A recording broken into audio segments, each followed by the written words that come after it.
starting to hear reports that there was some sort of event happening out on the waterways. Alastair Allen is heading south on Tasmania's Huon River.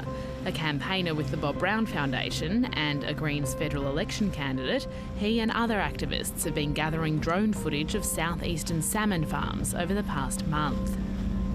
We've been out only once here on the drone, but we've also been flying over this area from different vantage points on land as well. The Bob Brown Foundation footage shows dead salmon floating in their pens and masses of the dead fish being dumped into skips. The fish belong to two of the state's 3 salmon producers, Huon Aquaculture and Tassal, who've complained to authorities about how the footage was obtained. When we first got the drone footage of these rotting, bloated, skin falling off fish, we knew that something absolutely catastrophic was happening on the waterways. This industry is known for mortalities every summer, but this was something different. Since mid-February, southern Tasmanian residents have also been reporting strange fishy lumps littering their beaches, along with chunks of fish carcasses. The extent of the situation has now become clearer.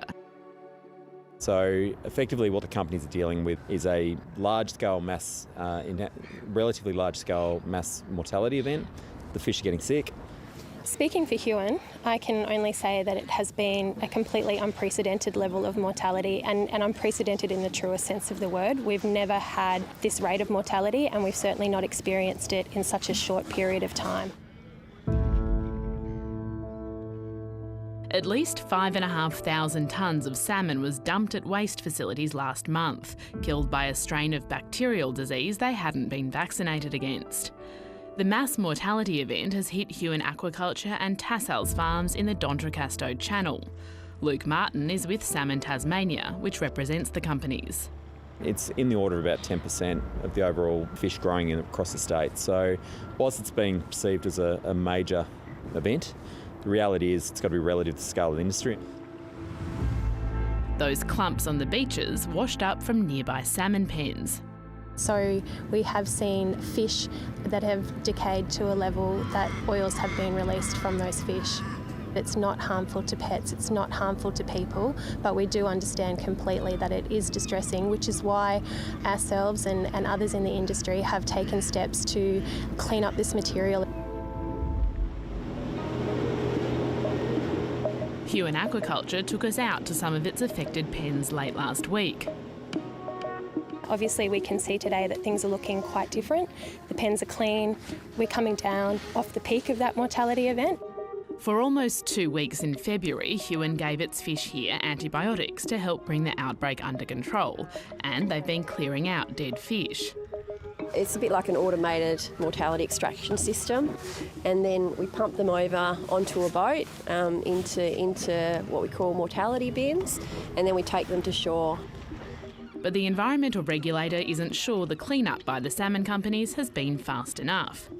Earlier this month, the EPA issued Huon and Tassal with directions to remove fish carcasses and waste from their pens, saying the continued presence of fish products on the beach indicated the company's responses to the mortality event had not been sufficient. It's still investigating potential breaches of environmental licences, waste regulations and the Environmental Management Act. I think we're very aware of the situation in terms of what the impact has been on the community. In terms of what that looks like from a legal standpoint, there is a process to go through and we are participating in it fully. But questions have also been raised about Huon's handling of fish at these pens. Footage taken here 2 weeks ago appears to show workers sealing live salmon into massive bins with dead fish. When they die, they're meant to die quickly, and this was not what we saw. We saw fish being left to thrash around, to flop around and to suffocate to death, and that was shocking. Watching that footage was extremely distressing. It's not at all reflective of the high standards of operation that we have in place across Huon.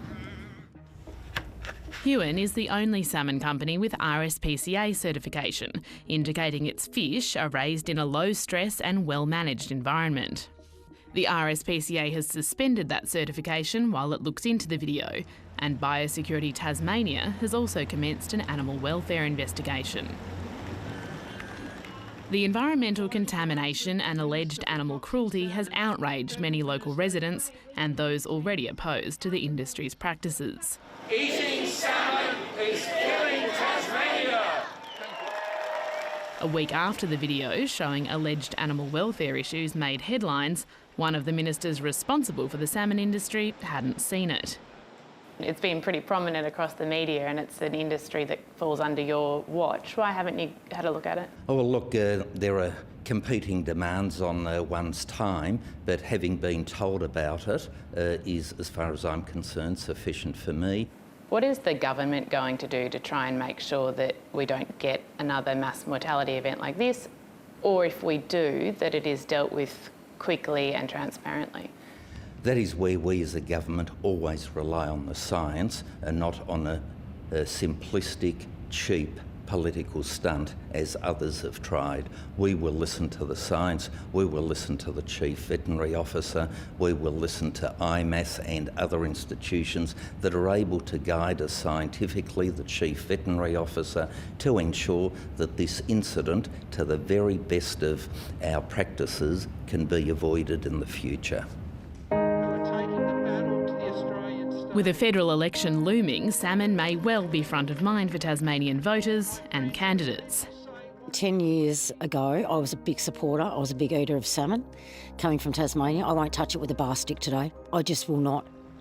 Senator Jackie Lambie is largely concerned about the state of Macquarie Harbour on the west coast. You can do whatever fish farming you want, but you get it out there on the deep sea.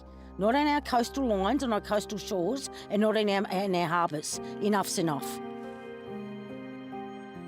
The Environment Minister, Tanya Plibersek, is currently reviewing the approvals that allowed salmon farming to expand in the harbour in 2012.